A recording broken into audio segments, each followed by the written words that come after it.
ہمارے تلمبا میں بہت پرانا بازار حسن ہے. 1818 میں رنجیت سنگھ نے ملتان فتح کیا تھا. مظفر خان شہید 5 بیٹوں سمیت شہید ہوا تھا. عبدالی روڈ پر اس کی قبریں ہیں بیٹوں سمیت. تو تلمبا ملتان کا ایک صوبہ تھا اس وقت، بہت بڑا شہر تھا یہ. تو اس نے جب تلمبا فتح کیا تو ملتان یہ 1818 میں ہے. تو شیر سنگھ نے یہ فتح کیا تھا، پھر رنجیت سنگھ بعد میں خود آیا تھا. تو اس نے ایک بازار حسن کی بنیاد رکھی تلمبے میں. اب تک وہ قائم ہے. اب پہلے والی رونق نہیں ہے لیکن اب بھی ہے، سارا کچھ دھندا ہوتا ہے. تو پھر میں نے سرگودے میں ہمارا ایک ساتھی ہے، اس نے وہاں بازار حسن میں کام کیا، کئی لڑکیوں سے توبہ کروائی، کئیوں کی شادیاں کروائیں. تو میں نے اس سے کہا یار تم ادھر تلمبے جماعت لے کر آؤ، میں اپنے یہ جو ہمارے علاقے کی ہیں بچیاں، میں ان میں چاہتا ہوں کوئی اللہ کی بات ہو. تو وہ آئے جماعت لے کر اور گئے بازار حسن. تو انہیں وہاں کی لڑکیوں کو اکٹھا کیا. تو ان سے اس نے بات کی اور کہا بیٹیو میں تمہارے سر پہ اماں فاطمہ کی چادر ڈالنے آیا ہوں. یہ کہنا تھا کہ ساری طوائفیں ایک دم پھوٹ پھوٹ کے رو پڑیں اور کہنے لگیں یہاں تو لوگ ہمارے کپڑے اتارنے آتے ہیں، تم کون ہو جو چادر ڈالنے آئے ہو؟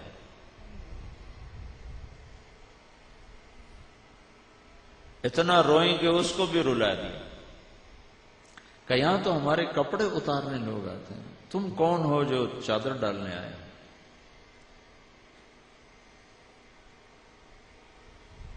ایمان بھی کیا چیز ہے. پھر خالد عباس ڈار ہے، وہ 3 دن کے لیے ہمارے تلمبے جماعت میں آیا. جواد وسیم ایک اداکار ہے، میں نے ان کو بھیجا، میں نے کہا جاؤ ان سے بات کرو. پھر وہ گئے، انہوں نے ان سے بات کی. تو انہوں نے مطالبہ رکھا کہ آپ کہو مولوی طارق جمیل جو ہمارے علاقے کا اتنا مشہور ہے، لوگوں میں واز کرتا ہے، ہمیں کیوں نہیں اللہ کی بات سناتا؟ ان سے کہو ہمیں اللہ کی بات سنائے. تو میں نے کہا اچھا ٹھیک ہے. تو وہاں میں نے ایک چھوٹا سا اسکول بھی بنایا ہوا ہے گرامر،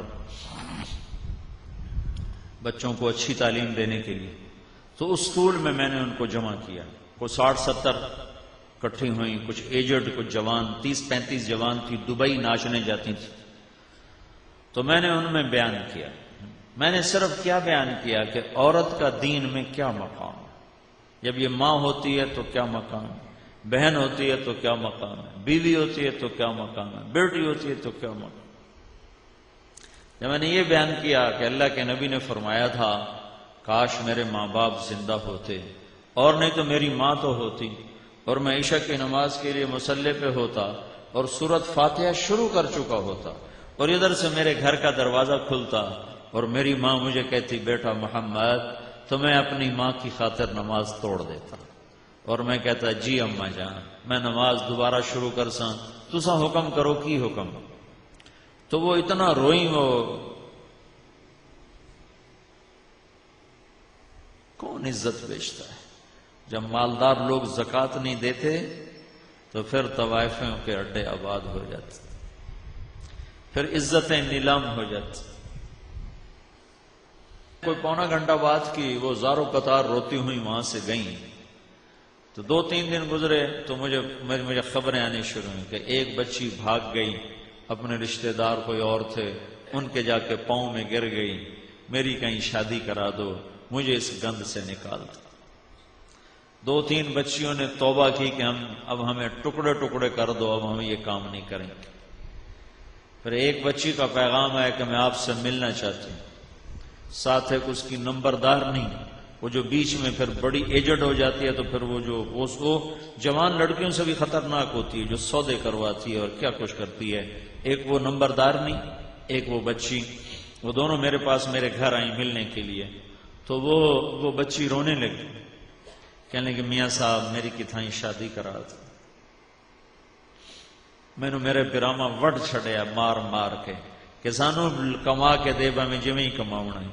تو میں انہوں نے آخیا ہوں میں ٹوٹے ٹوٹے کر چھڑو، میں ایک گندا کم نہیں کرنا.